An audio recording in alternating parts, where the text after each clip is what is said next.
Hello students, आज की class में हम देखेंगे कि दोष जो होते हैं वो दो प्रकार के होते हैं, एक शारीरिक दोष और एक मानसिक दोष। ठीक है, तो शारीरिक दोष हमने देखा था कि वात पित्त कफ होता है। अब वात पित्त कफ को ही हम डिटेल में पढ़ेंगे।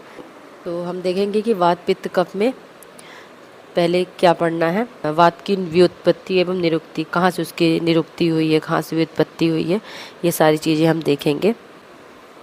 तो चलिए स्टार्ट करते हैं आज की क्लास। वात की व्युत्पत्ति एवं निरुक्ति। वायव आकाश धातुभ्याम वायु। वात दोष की उत्पत्ति आकाश एवं वायु महाभूत से हुई है। जब हम स्टार्टिंग क्लास में पढ़े थे तो हमने वात पित्त कफ इनमें तीनों में देखा, महाभूत की प्रधानता देखी थी। तो हमने वात में देखा था कि आकाश एवं वायु महाभूत की प्रधानता उसमें हुई थी, है ना।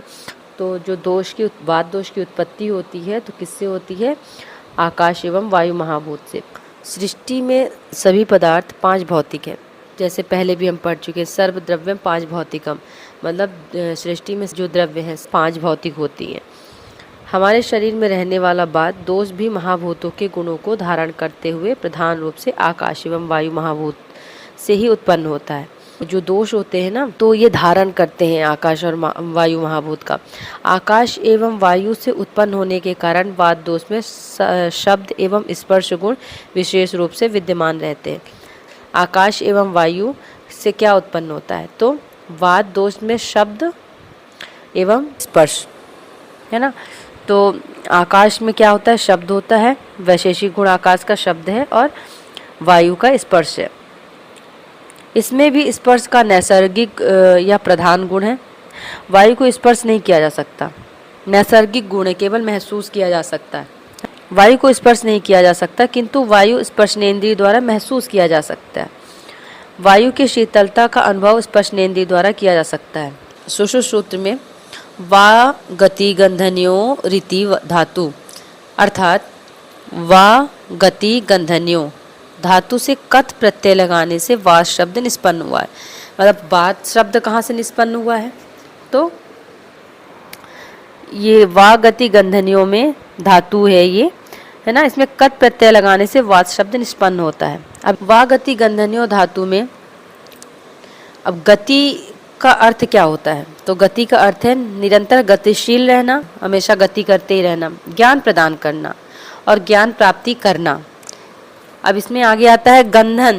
गंधन का अर्थ है उत्साह का प्रकाशक एवं संदेशवाहक। ये उत्साह का प्रकाशक होता है और संदेशवाहक होता है। हम एक साथ देखेंगे गति और गंधन को। तो इस प्रकार शरीर में निरंतर गतिशील रहने वाले, ज्ञान प्रदान करने वाले, ज्ञान प्राप्ति का संचालन करने वाले, उत्साह के प्रकाशक एवं संदेशवाहक द्रव्य को वात कहते हैं। मतलब जो निरंतर गतिशील रहता है, गति करता रहता है और ज्ञान प्राप्त कराता है ना। सेंसेस जो होते हैं, है ना, कि जैसे स्पर्शनेंद्रिय, जब हम स्पर्श कर रहे हैं, है ना, तो ये ज्ञान करा रहा है और ज्ञान प्राप्ति का संचालक करने वाला होता है। उत्साह के प्रकाशक, ये किसी भी कार्य को कराने वाला होता है। ठीक है, संदेशवाहक होता है, मैसेज को ट्रांसपोर्ट करता है। इस द्रव्य को वात कहते हैं। हमारे शरीर में निरंतर गति करने वाला, ज्ञान प्रदान करने वाला, ज्ञान प्राप्ति का संचालन करने वाला, उत्साह का प्रकाशक एवं संदेशवाहक द्रव्य नर्व स्टिमुलाई के अतिरिक्त अन्य नहीं है। ये हम मॉडर्न से कोरिलेट कर रहे हैं। अतः आयुर्वेदोक्त बात आज के विज्ञान के अनुसार नर्व स्टिमुलाई है, जिसके बिना शारीरिक क्रियाएं संभव नहीं है। वात और नर्व स्टिमुलाई को आपस में कोरिलेट करके देख सकते हैं।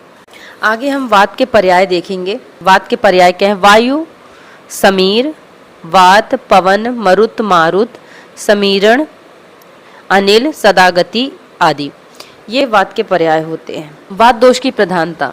वात पित्त कफ, इन तीनों शारीरिक दोषों में वात ही प्रधान दोष माना गया है, क्योंकि शारीरिक सभी चेष्टाएं वात दोष के कारण ही संभव है। पित्त या कफ को अपने स्थान से कहीं गमन करना है या जाना है, तो उसके लिए गति कौन कराएगा, वात ही कराएगा। तो जो वात है वो तीनों दोषों में प्रधान माना गया है, जो गति का काम करता है। सभी चेष्टाएं वात दोष के कारण संभव है। आचार्य चरक जी के अनुसार सर्वा ही चेष्टा वातेन सा प्राणः प्राणी नाम स्मृता। चरक सूत्र में बोला गया, आचार्य चरक कहते हैं कि शारीरिक सभी चेष्टाएं वात के द्वारा ही संभव है। वात ही सभी प्राणियों के प्राण हैं, वाइटल्स हैं, है ना।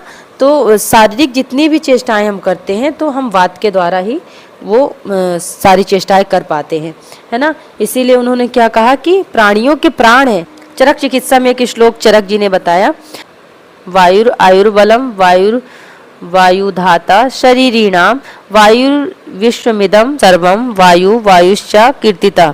चरक चिकित्सा में बोला गया है, अर्थात वायु ही आयु को स्थिर करने वाला, वायु ही बल है, वायु ही शरीर को धारण करता है, वायु सारे विश्व का नियामक है, अतः वायु को प्रभु कहा गया है।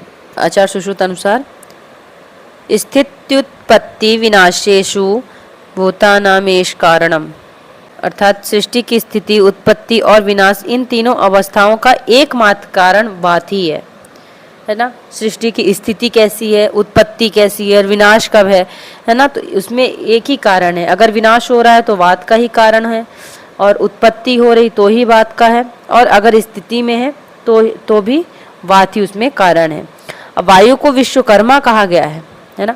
तो वायु को विश्वकर्मा, विश्वात्मा, विश्वरूपा, स्राष्टा, धाता, सामर्थ्यवान, व्यापक, विभु, विष्णु, है ना, प्रजापति, संहर्ता, मृत्यु, अंत तक भी कहा गया है।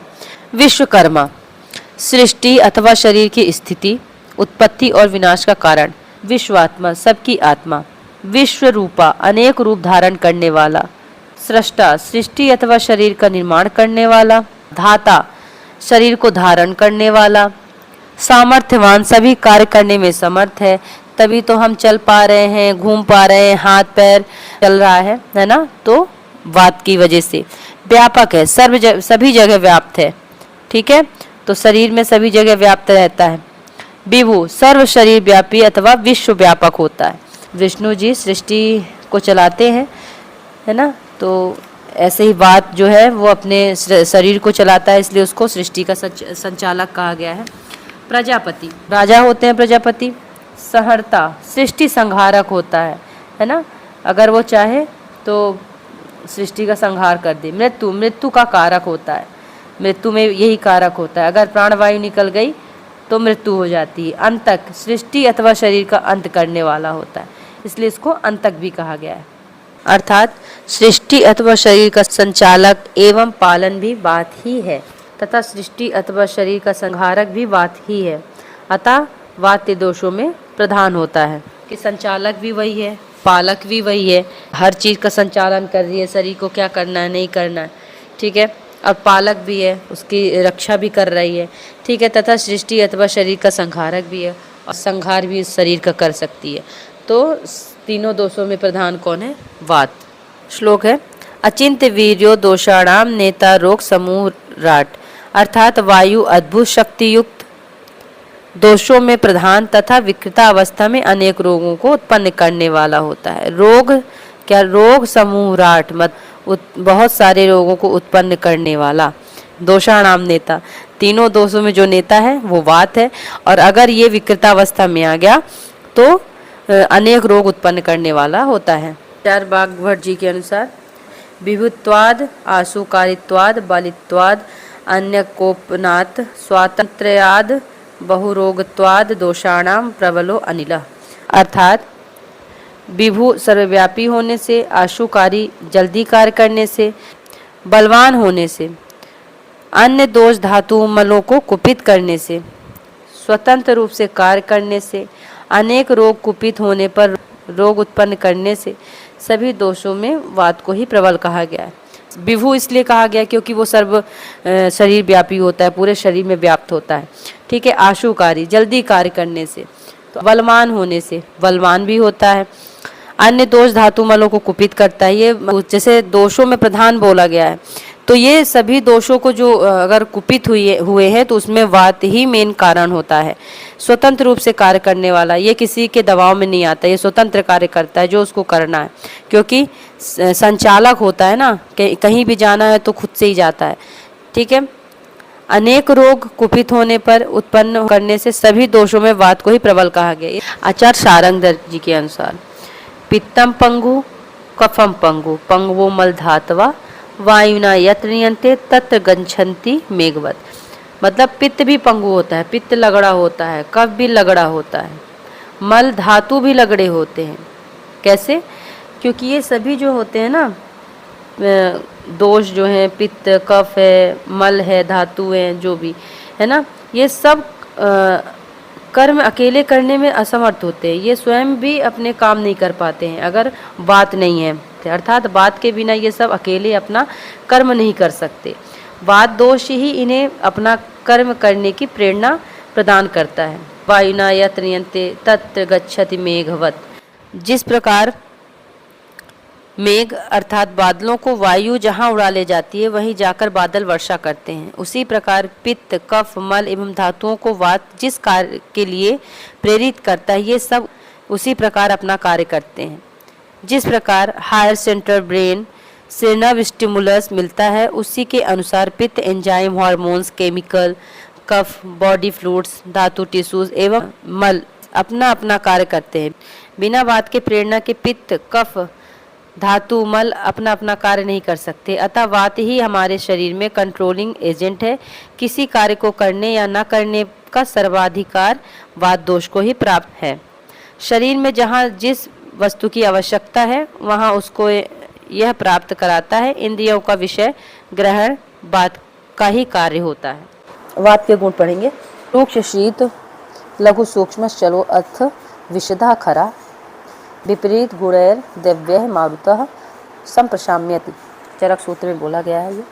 रुक्ष ड्राइनेस, शीतल, रुक्ष ड्राई, शीतल, लघु सूक्ष्म, सूक्ष्म छिद्रों में प्रवेश करने से, चल, चल गुण होता है ना, गति करता है, विशद क्लियर या निर्मल, खर रफ, दारुण क्रूर है ना, अपनी क्रियाओं को वेगता करने से,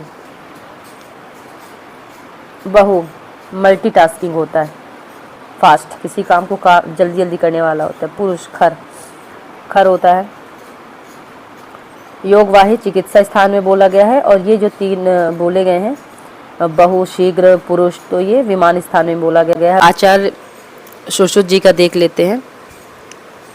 अव्यक्तो व्यक्त कर्माचा रुक्षा शीतो लघु खरा तिर्यगो द्विगुणश्चैव रजो बहुल एव चा अचिंत वीर्यो दोषाणाम नेता रोग समूहराट आशुकारी मुहुश्चारी पक्वाधान गुदालया। अर्थात अव्यक्तो व्यक्त कर्मा का अर्थ क्या है? अव्यक्त होते हुए भी कर्मों से जाना जाने वाला, मतलब दिखता नहीं है, लेकिन जब हम कोई कार्य कर रहे हैं तो हमें पता है कि वायु के द्वारा ही काम हो रहा है। रुक्ष होता है ना, ड्राई, शीतल, लघु, खर, तिर्यक गति करने वाला होता है, द्विगुण शब्द स्पर्श गुण युक्त होता है। ठीक है, तो इसमें आकाश महाभूत होता है और इस वायु महाभूत। तो आकाश किसका है? आकाश में शब्द गुण आता है और स्पर्श वायु का है। रजो बहुल, ठीक है, इसमें रज गुण होता है। अचिंत वीर्य, जिसकी कल्पना भी नहीं की जा सकती है, ऐसा अद्भुत शक्ति युक्त होता है। दोषाणाम नेता, दोषों का नेता होता है, इसीलिए दोषों में प्रधान भी इसको बोला गया है।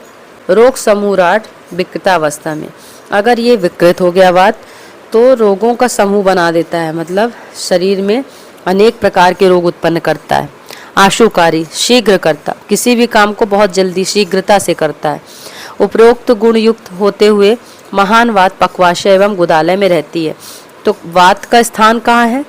सुश्रुत जी ने बताया कि पक्वाशय एवं गुदालय में रहती है। आचार्य बागभट्ट के अनुसार तत्व रूक्ष लघु शीत खरा सूक्ष्म चलो अनिला। आचार्य बागभट्ट जी ने वात के 6 गुण बताए हैं। रूक्ष, लघु, शीत, खर, सूक्ष्म और चल। अनिला का मतलब होता है वायु। आचार्य काश्यप जी क्या बोलते हैं? वात को व्यवायी कहा है। इसका अर्थ है सूक्ष्म से सूक्ष्म सभी स्रोतों में विचरण करने वाला। चरक जी के अनुसार पढ़ लिया, सुश्रुत जी के अनुसार गुण पढ़ लिया, बागभट्ट जी के अनुसार गुण पढ़ लिया और काश्यप जी के अनुसार गुण पढ़ लिया।